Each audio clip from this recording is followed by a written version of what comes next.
आप सभी विश्वासियों को यीशु सच्ची आकांक्षा के इस भाग में आप सभी का स्वागत है, जहां सुसमाचार के माध्यम से प्रभु यीशु हम सभी को अनंत जीवन प्रदान करते हैं। आज का सुसमाचार सन्मति के अध्याय 9 वाक्यांश 9 से 13 से लिया गया है। क्रिस्त में प्यारे विश्वासियों, आज माता कलीसिया महीने का प्रथम शुक्रवार मना रही है। क्रिस्त में प्यारे विश्वासियों, इस महीने के पहले शुक्रवार को माता कलीसिया ने सभी बीमारों के लिए समर्पित किया है। आज हम सभी अपने अपने परिवार के, अपने समाज के, अपने धर्म प्रांत के सभी बीमारों को प्रभु यीशु क्रिस्त के समीप लेके आए।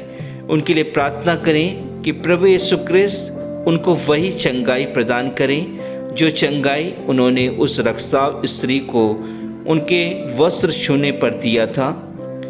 वह चंगाई जो प्रभु यीशु क्रिस्त ने उन अंधों में से हर एक व्यक्तियों को दिया था, वह चंगाई जो प्रभु यीशु क्रिस्त ने हर एक बीमारियों से लोगों को दिया था, हम सभी के लिए, अपने समाज में रहने वाले, अपने आस पड़ोस में रहने वाले, अपने साथ में काम करने वाले सभी अस्वस्थ लोगों के लिए, जो शारीरिक तथा मानसिक रूप से अस्वस्थ हैं, उन सभी के लिए आज इस महीने के शुक्रवार में प्रार्थना करें, ताकि प्रभु यीशु क्रिस्त सभी को आत्मिक चंगाई दे, शारीरिक चंगाई दे तथा मानसिक चंगाई दे। क्रिस्त में प्यारे विश्वासियों, आज के सुसमाचार में यदि हम मनन चिंतन करते हैं तो हमें मालूम होता है कि यीशु अपने शिष्यों के साथ आगे बढ़ते हैं। उन्होंने आगे बढ़कर मत्ती नामक व्यक्ति को, जो चुंगी घर में बैठा हुआ था, उसको देखते हैं और उससे कहते हैं, मेरे पीछे चले आओ। और वह तुरंत उठकर उनके पीछे हो लेता है।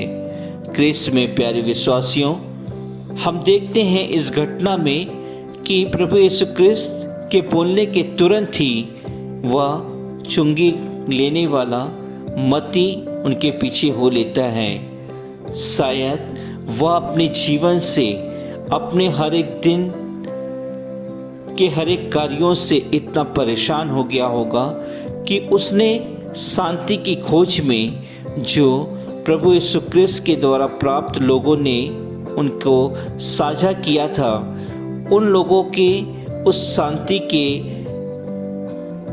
द्वारा, उन लोगों के उस शांति को महसूस करने के कारण वह प्रभु यीशु क्रिस्त से शांति पाने के लिए उनके पीछे हो लेता है।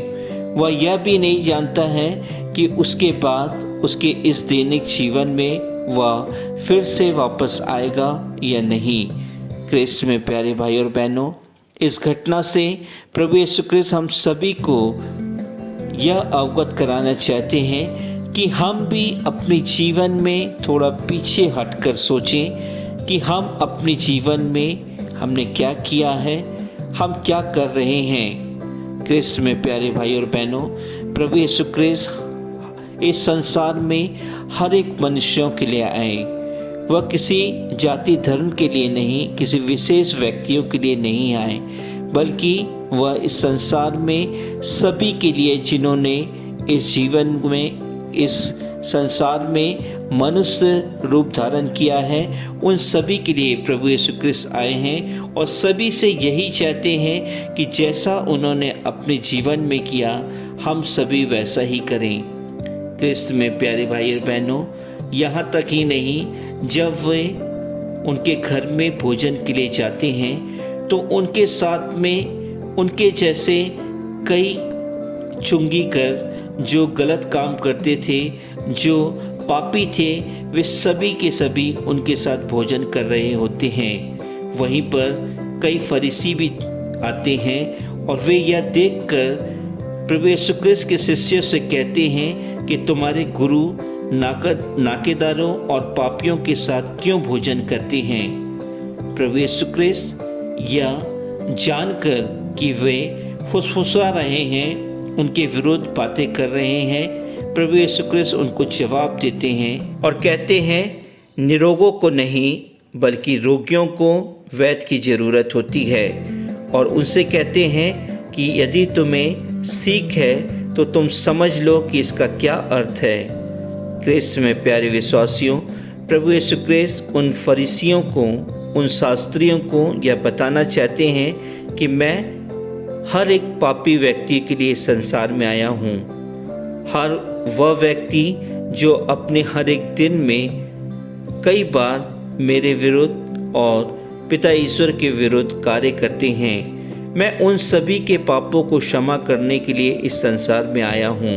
और सचमुच प्यारे विश्वासियों, यदि हम किसी भी बीमारी से अस्वस्थ हैं, यदि हमें कुछ भी तकलीफ हमारे शरीर में है, तो हम डॉक्टर के पास जाते हैं, हमें वैद्य की ज़रूरत होती है।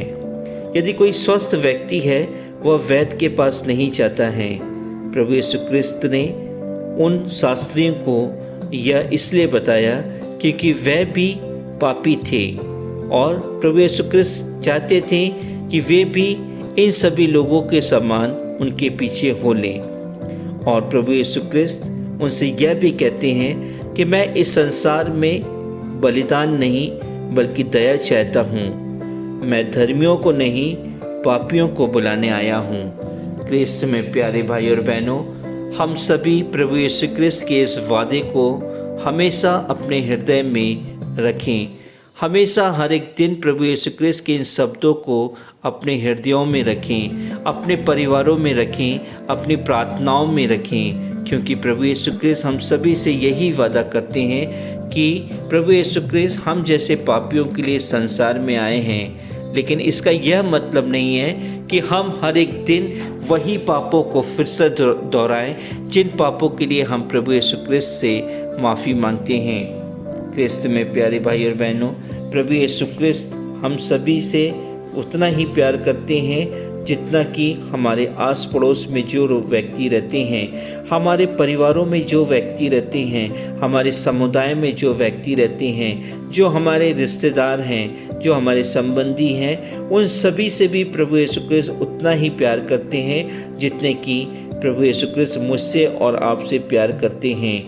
प्रभु यीशु क्रिस्त का प्यार न केवल अच्छे लोगों के लिए है, बल्कि लोगों की दृष्टि में बुरे कहलाने वालों के लिए भी प्रभु यीशु क्रिस्त का प्यार है।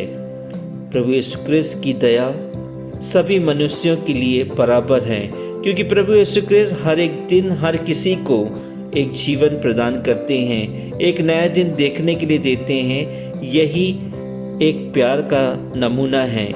वह पाप से घृणा करते हैं, पापियों से नहीं। हम कह सकते हैं कि प्रेमी पिता की संतान की तरह वह हम सबको सम्मान और प्यार देना चाहते हैं। क्रिस्त में प्यारे विश्वासियों, आज के सुसमाचार के द्वारा हम सभी अपने जीवन में यह प्रण लें कि हमें भी प्रभु यीशु क्रिस्त के समान एक दूसरे को प्यार करना है। हमें अपने विरोधियों को, अपने दुश्मनों को जैसा हम समझते हैं, उन सभी को माफ़ करना है और उनके साथ प्रेम के सूत्र में बंधे रहना है। ईश्वर हमारे दिलों में भी रहते हैं। सबके प्रति करुणा और प्रेम हम सभी को प्रभु यीशु क्रिस्त देते हैं।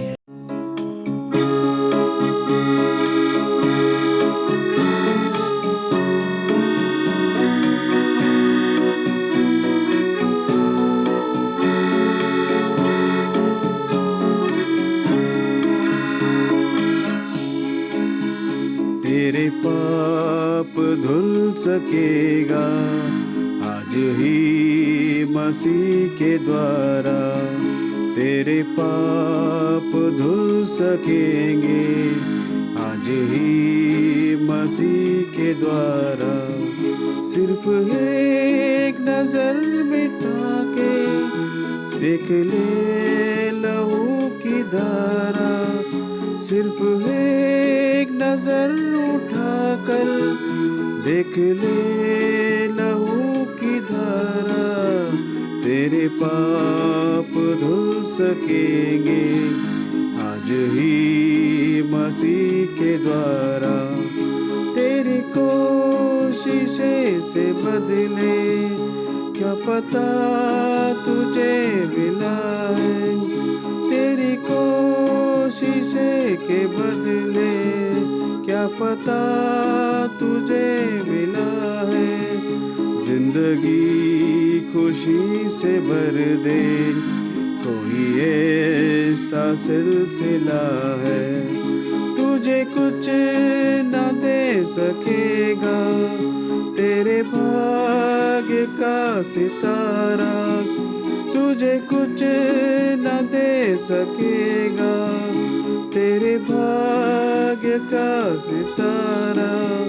सिर्फ एक नजर उठा के देख ले लहू की धारा, सिर्फ एक नजर उठा कर देख ले लहू की धारा। तेरे पाप धुल सकेंगे आज ही मसीह के द्वारा।